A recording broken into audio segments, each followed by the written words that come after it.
All right, and good evening to you in North Florida or wherever you're watching us. Welcome to the North Florida Blitz. We're back after being off last week with the North Florida Blitz, but hey, we're glad we are back. Yes. Hope everybody who's watching, hopefully everything for you going out for riding out Hurricane Helene, hopefully little to no damage.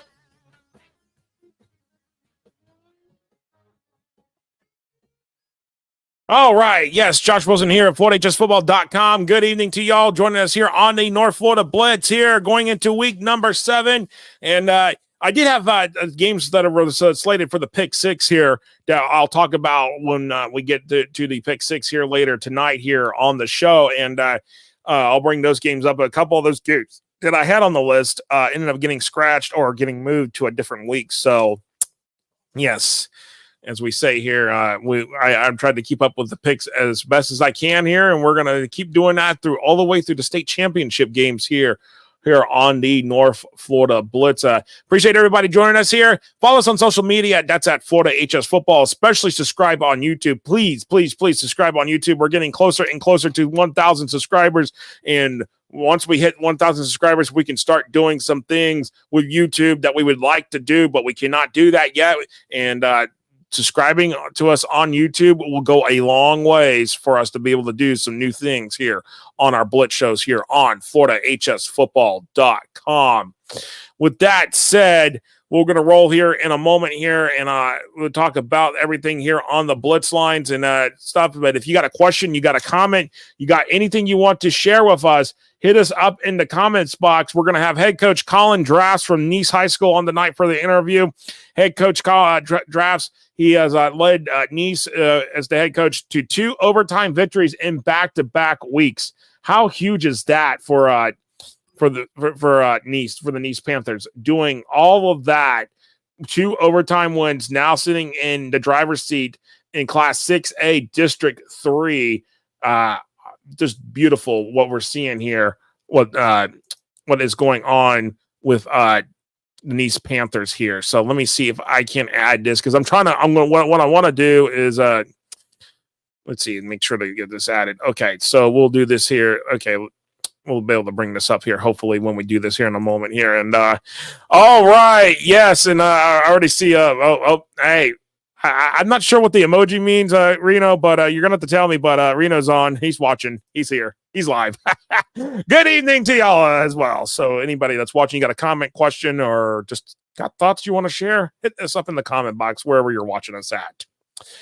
All right. With that said, it's time for the Blitz lines as we roll along here. Yes, indeed. All right, Hurricane Helene. Yes, I know we're talking some things here, but Hurricane Helene, wrecked the schedule across North Florida. A lot of games made up last night, so definitely a lot to talk about here with the week 6 schedule. Some games got played Friday night, but very few got played Friday night, and but. Really, honestly, it's going to be a long road to recovery for the Big Bend, especially the areas between Tallahassee and Lake City, as especially like Taylor County, which was one of the hardest hit areas. Again, 3 hurricanes in 13 months.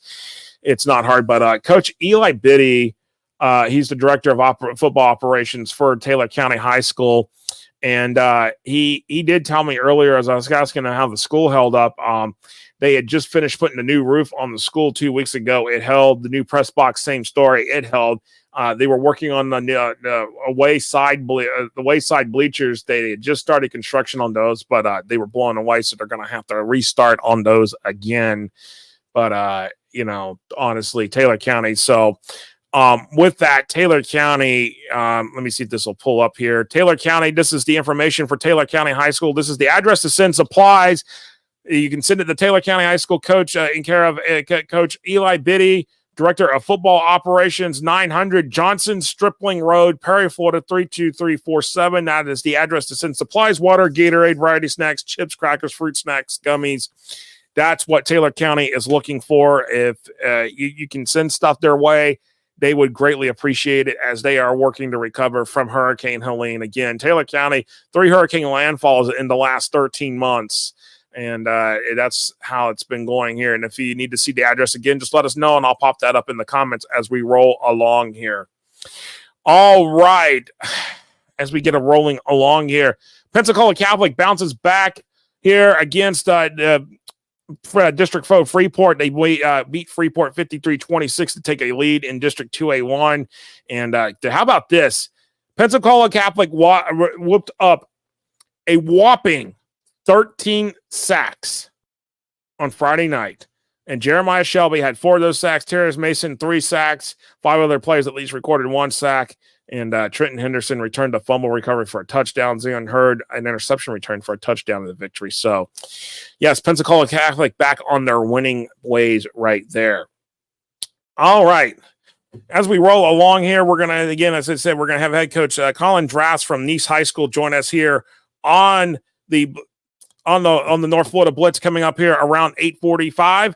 As we roll along, Jay drops their first game of the season. They dropped their game after a hot 5-0 start, including a big win in Week 5 over Chipley.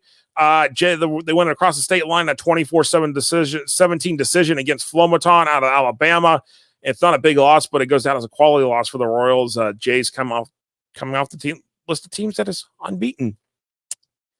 With that said, how about this one? Niceville rolls Gulf Breeze to stay unbeaten. Yes, the Eagles rolling to 6-0 on the season, and according to the Northwest Florida Daily News, Eddie Love contributed 2 touchdowns on the ground, while Connor Matthews had a huge night with 3 touchdowns. And with that said, Niceville 41-7 over Gulf Breeze in district action.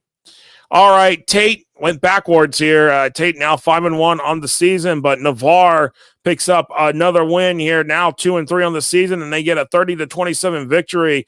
So Navarre now has a share of the district lead in Class 6A District 1, whereas Tate is now sitting there. They're going to have the hope and pray for some things to happen here, but Tate still in the playoff hunt. Navarre not in the mix right now in Class 6A Region 1, but we'll see what happens as we roll along here over the next few weeks. So as we roll along here in terms of the teams, how about this? St. Augustine bounced back against Columbia. That's after losing to Nice in that overtime game in Week 5. And but St. Augustine bouncing back, get a district win right there, 27-6, in a game that was moved up to Wednesday due to Hurricane Helene. And we're going to give a big round of applause to one of the legendary coaches in this state, joining the likes of Bill Castle, Corky Rogers, Gene Cox. Robbie Pruitt earns this 400 win as a career as a head coach. Now, not all 400 wins come into Sunshine State. Some of them did come in Georgia, but we got to give Robbie Pruitt a lot of credit there. He spent in his 3rd year as the head coach at Williston. Coach Pruitt definitely has earned his stripes. He's already in the FHA Hall of Fame. He is entered into the FHA Hall of Fame when he was the age of 38. So he was pretty young when he's got entered into the FHA Hall of Fame. And if you look at the body of work that he has had, Coach Robbie Pruitt has done a lot for high school football in the Sunshine State, and he's doing some stuff there at Williston. Despite the sluggish start, he finally gets win number 400 and at home, by the way, crushing Trinity Catholic 38-7. All right, in the Battle of Panthers, Newberry crushes Palaca 42-0, and it's in the process of setting up a big Week 8 showdown for Newberry at home against Bradford, and that'll likely decide the District 2A5 title. And by the way, I should mention that Bradford thumped Keystone Heights 40-0 at another game that was moved up to Wednesday night last week due to Hurricane Helene, and that was their homecoming game. So no issues there for the Bradford Tornadoes on Wednesday night, playing 2 days early. How about this? I know I don't talk about this, but the full disclosure, I got to give a round of applause to the alma mater here, Middleburg. After their best start since 1989, securing their first winning season since 2003. That's the year they went 7-3 in the regular season, 8-4 overall in the playoffs, which they did beat Palaca in that first round that year. And then lost to Dunellen pretty badly in round 2 when, head coach Perry Brown, who was the head coach then at Dunellen, really used that wing T offense to their advantage, and the Tigers rolled all over Middleburg in that year. But Middleburg, off to their best start, could go potentially to 7-0. I think this week or next week they got one more game that they can go to potentially 7-0, which would still be part of the best start they have had since 1989. So a lot right there to say there about Middleburg. All right, rolling on. We've got Rains winning in a barn burner. How about this? Rains winning in a barn burner over Riverside, 62-42. And from a couple of sources, especially with the Jacksonville Jaguars, telling me that was their game of the week between Rains and Riverside last night. TJ Cole for Rains had a heck of a night with 7 total touchdowns in the game. So the box score hasn't been officially put up yet by Rains, but that's a heck of a game there for TJ Cole.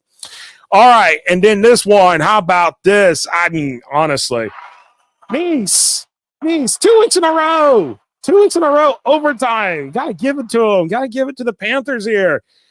20-17, and an interception sealed the deal right there in overtime. And I mean, we're going to talk to head coach Colin Drafts from Nice here coming up here in a moment to talk about everything that Nice has done, especially these past 2 weeks, 2 overtimes, 2 overtime victories. I mean, how does a team do it? Well, we're going to find out from Coach Drafts coming up here in just a moment. And Emory Williams-Smith does say prayers for Taylor County, and Reno is jumping in saying woohoo. Yes, because it's especially about that Newberry-Bradford game coming up in week number 8. All right, we're going to take a quick 2-minute water break here. Then we're going to have head coach Colin Drafts from Nice joining us here on the North Florida Blitz. We'll be right back right after this, right here on FloridaHSFootball.com and the FloridaHSFootball.com social media networks.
All right, welcome back here to FloridaHSFootball.com here as we're on the North Florida Blitz here. And joining us now is head coach Colin Drafts from the Nice Panthers. And, Coach, we were going to have you on last week, had to cancel because of everything with Hurricane Helene, but thankfully you were able to do this tonight, and I'm glad that you are because y'all are coming off another big victory, 20-17 in overtime last night to Buchholz, and now to take a share of the lead in District 6A3. And, Coach, let's talk about this because 2 weeks in a row, it's been 2 overtime victories. And I mean, I know your boys are ecstatic, but I mean, what kind of, how's the reality, thinking about this? How's it for you just thinking about this with 2 overtime wins in back-to-back weeks? Right. I mean, it's almost tough to wrap your mind around, right? I mean, obviously, I'm happy. Players are happy. I'm not surprised. I felt like we definitely had it in us to be where we're at right now, to be 5-0 and be 1-0 in the district. But to win the last 2 games in the manner that we have, down 21-0 at halftime to a team like St. Augustine, normally on the road at that, right? Normally you don't make it out of there with a win, and to, force overtime and then to stuff them on a 2-point conversion to win that one. And then I knew it was going to be a battle. I mean, you're playing Buchholz, right? I mean, obviously they're always really good and coach well. The game, went about how I thought it would. It was back and forth. When we took the lead 17-14 with 4 minutes left, or 3:30, whatever it was, I thought we had the game in hand. And sure enough, they marched all the way down the field, kicked that field goal to force overtime. And that was a tough reality we had to face, that it was, about 11:30 on a Monday night, and we were about to go into another overtime game. But guys just keep battling and making the plays, in the biggest moments of the games. And it's been an awesome year so far. So very happy right now. Yeah, and it came down to Shamar McNair making that interception to seal the deal. I mean, when he made that interception, I know it was jubilation on y'all's sideline. Right. Yeah. Yeah. It was wild, right? Because we got the ball first. Man, I tell you what, I can't tell you how many overtime coin tosses I've lost over the years. I'm going on offense first if my team's in overtime. And we didn't really we didn't execute. We actually went backwards in 3 plays. So we had to kick the field goal. So at least you get 3. You talk about nerve-wracking, though, when you're only up 3 points and the opposing team's 10 yards away from a touchdown to win the game. They ran it twice. They got 3 yards on first down. They got 3 yards on second down. So there they are on the 4-yard line, with 2 plays left to win the game. And, we had a great call again by our defensive coordinator, Coach Robert Garth, to be in a good, scheme to take away what we thought they were going to try to do. And, Shamar is a great player. He's a confident player. And he believed what he saw on the whip route, and he jumped it and he picked it off. And, in high school overtime, as soon as you force a turnover, the game is over, right? So he picked the ball off. But, of course, he's running down the sideline, and I'm yelling, "Get down, get down, get down." The game was over. But, like you said, it was elation on our sideline and just excited that he made that play. So great job by the defense to get the turnover there. No, absolutely. And let's go back to the St. Augustine game, because you mentioned y'all were down in that game. Y'all were down at half. It was like 21-0, I want to say. Y'all were down, and everything just changed on an interception there, and it just started going from there. I mean, go back to that St. Augustine game. Talk about that, because I know being down 21-0, that was even bigger to beat St. Augustine, in my foe than even to beat Buchholz, which, hey, that's your way to the district championship. Yeah, for sure. I mean, we were going into the St. Augustine game. I guess we were 5-0, we were 3-0 at the time, and we really hadn't been tested too bad yet. Like every opponent we had played, we had won pretty handedly. So we hadn't had our backs against the wall yet at all. And obviously we knew that was going to be a battle, but I felt like we would have a good chance to win that game as well. So sitting there 21-0 at halftime, with the way our offense have been playing up to that, the way our defense have been playing, I just told our guys, I said, look, whatever happened in the first half, that's not us. That's not our team, right? I said, you got 2 choices. You can either just keep doing what we've been doing and we can get embarrassed and run out of town and have to head back up to Nice, or we can, muster up the strength to go out there and make some plays and see what can happen and play, our brand of football. And sure enough, the first play of the second half, we forced a, quarterback hurry. And Lachlan Hewlett was just trying to throw the ball out of bounds and just didn't get it far enough. And Elijah Luckett comes up and picks the ball off and scores a touchdown, makes it 21-7. And so that was a huge momentum swing. But even after that, though, it was 21-7 heading into the fourth quarter. We didn't score an offensive touchdown until the fourth quarter. Now, after that point, we ended up scoring 28 points, in the fourth quarter, and of course the touchdown in overtime. But the defense kept us in the game the entire time. They've been lights out all year. And when it was time to really make the plays, we found a way to get it done. Maddox Spencer tied a school record. He had 15 catches in the game, and he only had 2 catches in the first half. So, he had 12 in the second half and 1 in overtime for the touchdown. So just can't say enough about the fight we have in our team and the players making the plays in the biggest moments of the games. No, absolutely. And let's talk about some of these guys. I mean, you got a senior quarterback, Nate Harry. I mean, he's doing really well. I mean, I know y'all haven't gotten the stats entered yet from the last night's game, but before the game last night, 812 yards passing and 11 touchdowns, only against 2 interceptions. I mean, Nate, he's really he's having a heck of a year so far. Yeah, he's on fire, man. I mean, last night he had, if I go back and think about it, he definitely had 1 touchdown pass to Maddox. He also had a 65-yard touchdown run. He's going to be at the midway point. He's close to 1,000 yards passing, probably 200 yards rushing, and around 13 or 14 total touchdowns. I can't say enough about the young man. He's as gritty as they come. He actually started the first 4 games for us last year and did some good things for us. So he had that experience. And then Bryce Frick came in last year and took over and did a good job. So we knew that he was going to be hungry coming into this year and wanted to, make a name for himself and prove that he could be the guy. And he's done that every step of the way, man. I mean, he's playing phenomenal football right now. He's got complete command of the offense. He knows exactly what I expect of him, as the play caller. And he just goes out there and he executes, and he's doing a great job. No, absolutely. And of course you mentioned Maddox, but you got a couple other guys out there, I'd say you spread it around. Braden Felder, you got he's another top target. So, Nate likes to spread it around to everybody too. Absolutely. I mean, you look at, coming into the year, Maddox Spencer, all eyes were kind of on him, with the big year he had last year with the numbers he put up.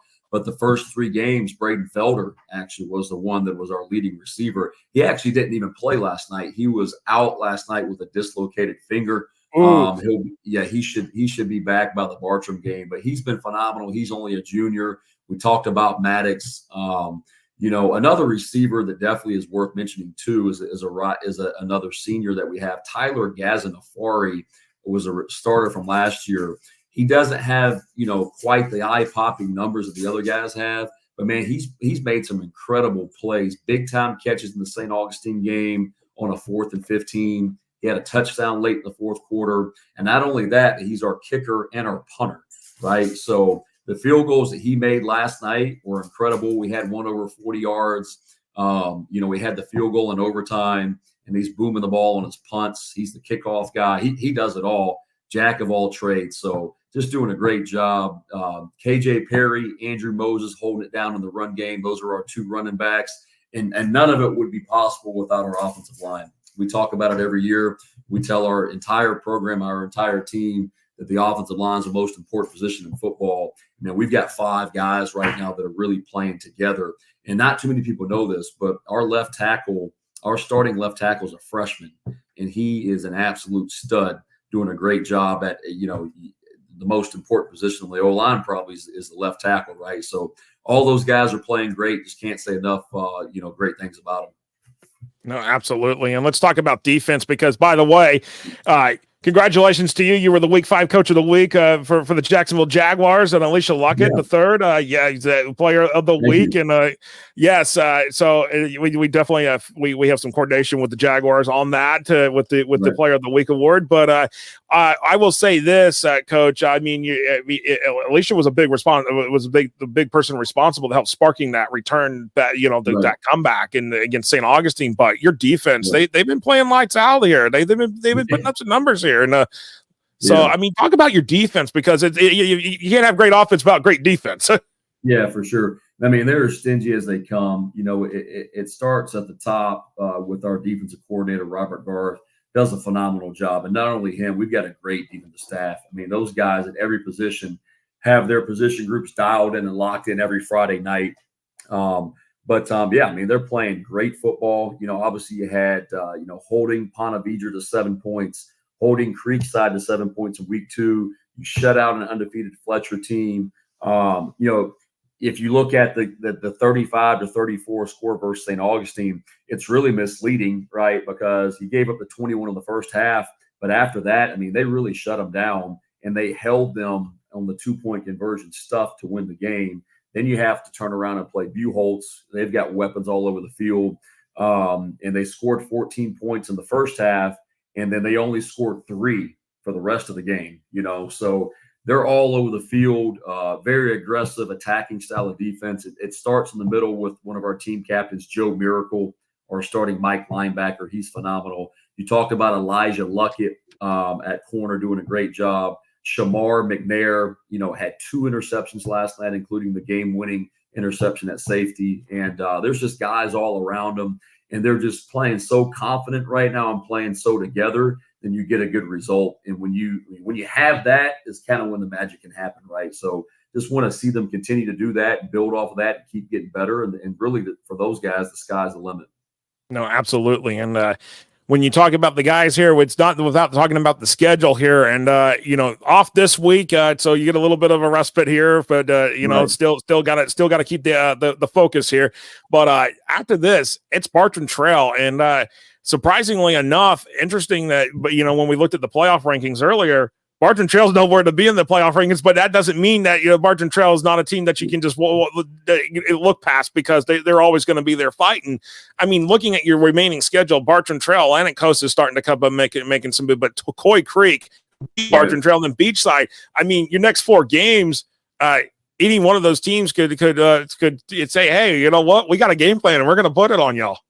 Absolutely. There's no doubt about it. There's no breather in our schedule at all, right? I think, it's definitely one of the reasons that, last week we were ranked number 1 in the entire state on the RPI, and I think we're number 2 behind Venice now, is our strength of schedule. We found a way to win all those games, but it doesn't matter where Bartram might be ranked right now. Everybody knows what they bring to the table. They've got great players. They're always well coached. It's going to be a battle, and we knew that coming into the year. When we got put in this district, you got Nice, you got Buchholz, you got Bartram, and then you got Tacoy, by the way, who's playing some of the best football in the area as well. And like you said, they're in the playoff rankings right now too. So it's definitely not going to get any easier. The great thing about it is we strategically placed our bye week, right in between Buchholz and Bartram. And even though we lost that game, didn't play the game versus Ridge Community in week 3, because of the weather, we felt it would be best to keep this bye week where it is, so we can rest and recover 5 games in, and then gear up for this last 4-game, slate that we have before the playoffs. So it's going to be a battle week in and week out. We just want to keep on, staying healthy and have our guys playing confident football. No, absolutely. And right now, looking at it, there's a potential that, if barring anything that, Bartram moves back up in the rankings here, that looking at this, potentially every single St. Johns County public school making the playoffs this year. How about that? What does it say about St. Johns County football this year, especially the way the teams are playing? Absolutely. I mean, that wouldn't surprise me a bit. I mean, you've got 8 schools in St. Johns County now, all quality programs, and all, in my opinion, extremely well coached, and that's what it takes. I mean, you've got people that care about football in this county, kids that grow up playing, literally Pop Warner. We've got a great, middle school football system in St. Johns County. Shout out to Shannon Pfeiffer, the commissioner of the middle school league there, and just coaches that care and coaches that love coaching football. And when you get that kind of recipe together, the product you get is usually going to be pretty good. And I think from top to bottom, you look at the schools. If all 8 high schools make the playoffs, not one of those would surprise me. So. Pretty cool to hear, though, and pretty cool to be a part of that crowd. No, absolutely. And of course, as I said, St. Johns County football right now, as it stands with the playoff rankings, 7 of the 8 teams sitting there potentially could be in the playoffs. If the playoffs were to start today, could have eventually all 8 teams, and Nice is one of them, sitting there holding the top spot right now in the Class 6A rankings. And Coach, what a phenomenal job y'all have done so far this year through the first 5 games y'all have played. And of course, you've got the remaining schedule left, and that's 4 games, but some rest for y'all this week. And we'll be excited to see what happens here with for y'all here with the remainder schedule left. Again, Bartram Trail, Atlantic Coast, Coy Creek, and Beachside, the remaining 4 games left on the schedule. And it doesn't get any better than that. And also, I got a comment here from a viewer here saying, congrats, Coach. There you go. Appreciate it, Michael Reno, man. Appreciate the support. No, absolutely. Well, Coach, I appreciate you taking some time, and we'll be keeping an eye on y'all. And best of luck the rest of the season and potentially the playoffs as well. Absolutely. I appreciate you having me on, and appreciate you for what you do for high school football in our state. No, appreciate it. Thank you so much, Coach. Take care, and you have a great night. All right, y'all take care. Bye. All right, bye-bye. All right, that was head coach Colin Drafts joining us here on the North Florida Blitz here, and I appreciate him able to talk to us about Nice Panthers football, especially what they have done here with their first 5 games of the season. And, of course, it's bye week here, week 7, so for them, and then they have 4 games left on the schedule. Again, Bartram Trail, Atlantic Coast, those are 2 home games, and then they're on the road at Tecoy Creek and at Beachside to round out the schedule. And it is going to be quite amazing to see if all 8 St. Johns County public schools teams will make the playoffs. Even 7 of 8 will be definitely huge for them, especially for a county like St. Johns County, where football is definitely growing there big time. Well, with that said, we're going to get to our second water break here of the night, and then we're going to come back, have the fan question. We got some comments sitting in the box as well. And then we're going to do the pick 6 for week 7. And I think Reno is going to throw some picks out, and I'm going to plop those up here on the screen as we do this. All right, you're watching the North Florida Blitz right here on FloridaHSFootball.com and the FloridaHSFootball.com social media networks. We'll be right back right after this.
Welcome back here on the North Florida Blitz here as we get into week number 7 here.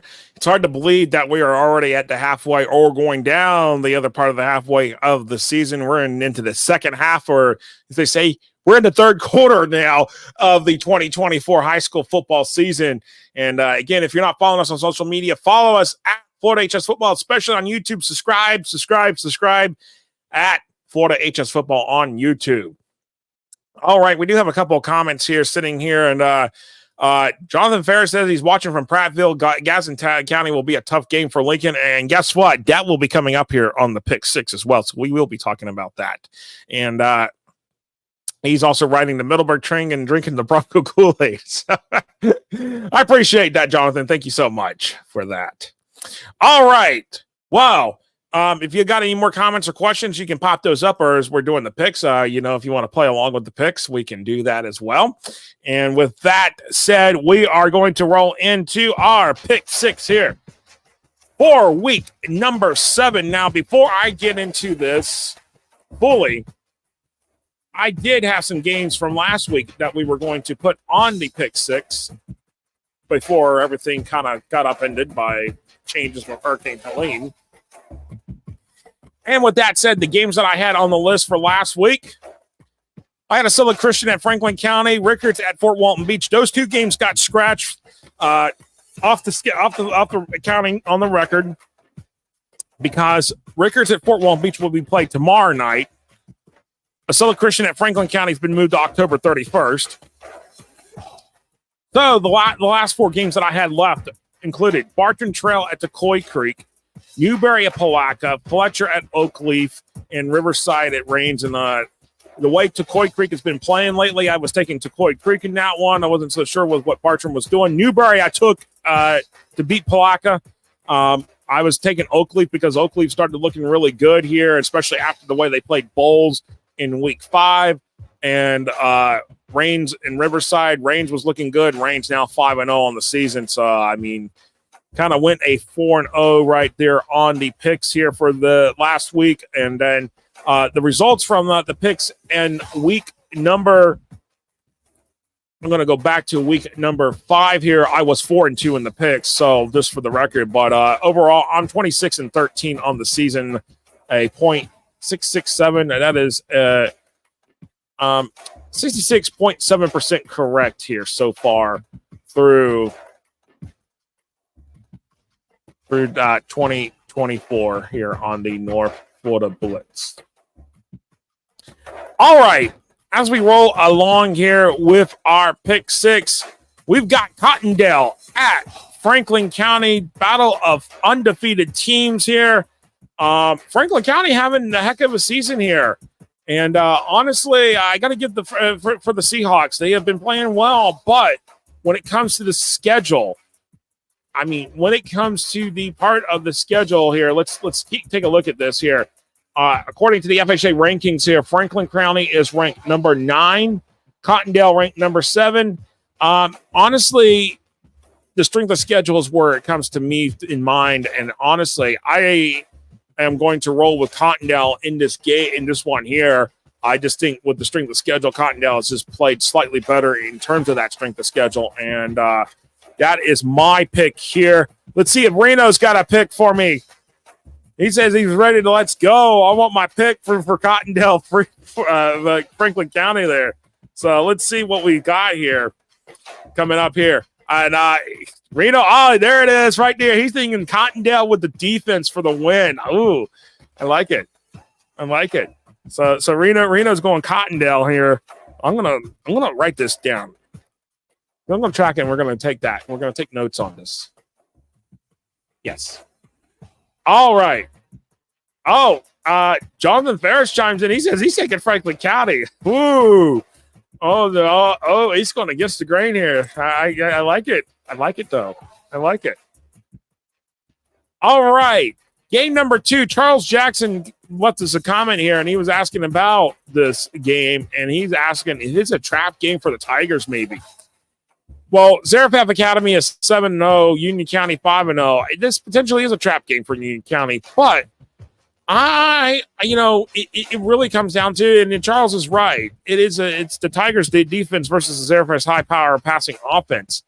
And honestly, it's a homecoming game for Union County.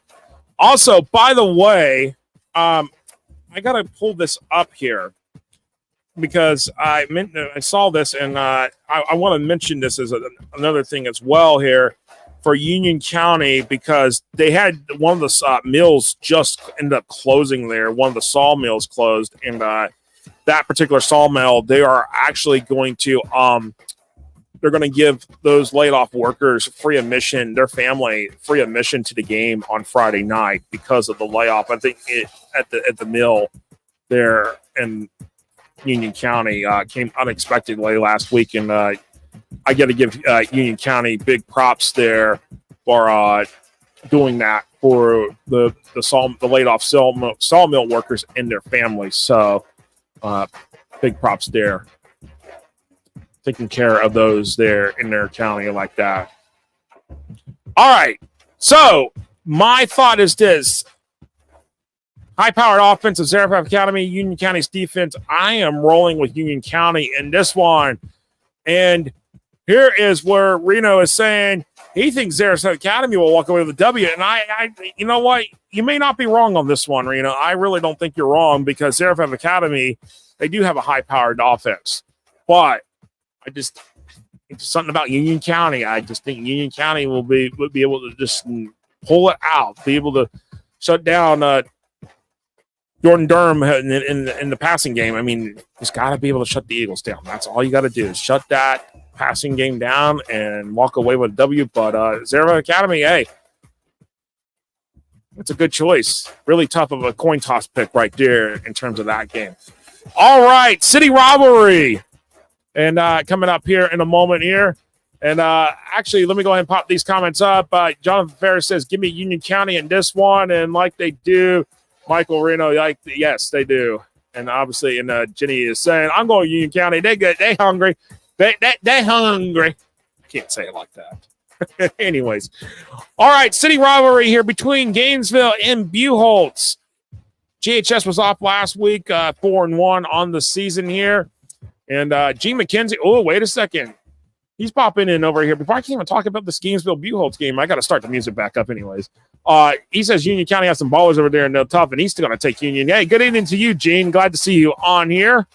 And so we got the city rivalry between Gainesville and Buchholz. And GHS, Ian Scott's got this team winning. They have doubled their win total. Well, more than doubled their win total from 2023.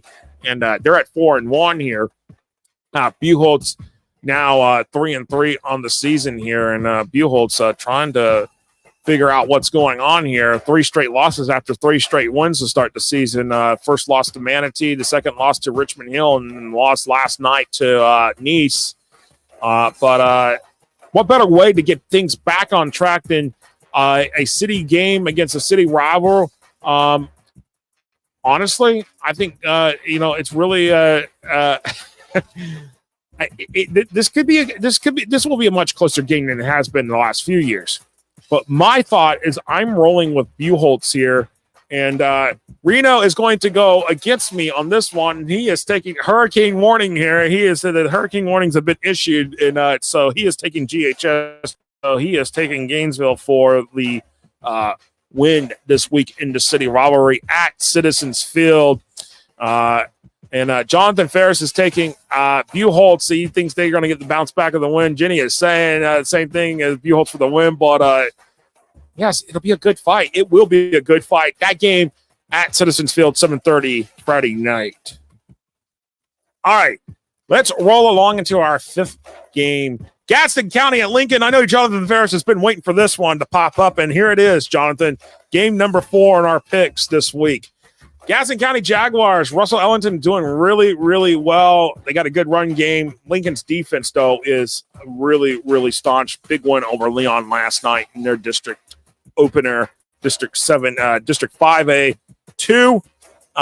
Honestly, to me, this is what it is. Gaston County has definitely played a good schedule here, and I am thinking this is going to be close, but this is at Gene Cox. It's Lincoln's home turf. I am going with the Lincoln Trojans here. Now, as we get Reno's pick here, I'm going to pull up a couple other comments here. And Stephen Thatch says Gaston's run game versus Lincoln D should be a good matchup, and it will be a good matchup. And that's the thing that really boils down to is just how is Lincoln D's going to respond to Gaston's run game. And I'm honestly thinking it's Lincoln's going to edge it out here. And Jonathan is saying I'm taking Lincoln, but it will be close. And as I wait for Reno's pick, honestly, I'm huge 40. I want to say I got it right here. Actually, I'll pull it back up here because it was from the win last night. It was 49-7.5. I want to say the final. Jonathan, if you've got the final score for me on that one, pop it up and I'll put it in I'll mention it here because I don't have it right in front of me. Apparently, I thought I did, but I don't. There's Reno's pick here. Lincoln as a wall. You shall not pass Lincoln for the win. So he has taken Lincoln. I like the comment. I like how he's picking it. You shall not pass. 59-7 was the final. Jonathan did. Okay, so 59-7. They were up 49-7.5. So basically, the second string guys were put into the game there for Lincoln to play out the second half against Leon. All right, beachside at Sequoia Creek. Woo! 4-1 at 4-1. We were just talking about St. Johns County football here between with Coach Drafts, and St. Johns County is looking really, really good. But Beachside at Tocoi Creek. They got both teams, both Beachside and Tocoi Creek have good passing games, and Tocoi Creek is on fire. And honestly, at the end of the day, I know Eddie. The name, I've got it sitting here. The name is slipping my. Actually, you know what? The name, the quarterback at Beachside. I'm going to pull up his name. I've got it right here on my the notes here. I should have pulled it up beforehand, but I've got it here. Eddie Jordan at Beachside. Last week he was 17 of 26 passing, 310 yards, 3 touchdowns, plus a rushing touchdown in that victory over Menendez. And then Ryan Kilmer for Tocoi Creek. He was 12 of 18 passing for 235 yards, 3 touchdowns in that 46-26 victory over Bartonville. This is what, for me, this is a coin flip game for a lot of people. And honestly, for me, after what Tocoi Creek did to Barton Trail, this leads me to Tocoi Creek getting another big win against Beachside. Remember, or I should say, Tocoi Creek and Beachside are the 2 newest schools in St. Johns County. Tocoi Creek opened 1 year prior to Beachside, and those are the 2 newest programs there in St. Johns County. And the Tocoi Creek building a program. They're in their 4th year. Beachside is in their 3rd year. And honestly, here we go. Reno says Tocoi Creek. He flipped the coin and had Tocoi Creek for the win on both sides of the coin. Wow. I love this. Should I take a poll? I think I'm going to have Reno as the co-host here soon on these shows. I love it. I love it. Love it. Having fun with this. And Jonathan Ferris agrees here because he said he doesn't know who to pick in this one because it's a coin toss and a flip it. So, yes. But my pick is Tocoi Creek, and we're going to roll with it. All right. How about this? We roll along with Madison County at Pace. We're going back out I-10 here. And, yes, the Cowboys, they were off this past week, and at Pace at 4-1. Pace, remember, how about this? Pace was the team that got basically left out of the playoffs at 8-2 last year. But Pace looking really, really good here. They're number 2 in their region. So to say a playoff spot is going to be there for them. But Madison County, they've been playing some really good football here. Honestly, their only loss, I believe, I want to say, is to Lincoln. Yes. So, honestly, the Cowboys, to me, Price Harris will have this team ready. They were off last week, obviously. I think that the last week was actually a scheduled off week for them. But I thought it's going to be a good game. Don't get me wrong. Pace is going to play.